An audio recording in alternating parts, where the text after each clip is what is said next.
9, 10, negative 4x, negative 2y आणि 4 plus 1, 5. तर या टर्म सगळ्या आपण तिकडे नेऊ. negative 2x minus 6y plus 10 minus तर इथे प्लस होईल minus 5 equal to 0. मग 2x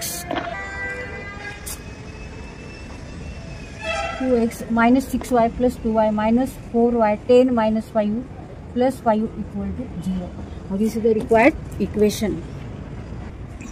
इथे आता आपण आन्सर लिहिले 2x minus 4y plus 5 equal to 0 and this is required equation of locus of point P.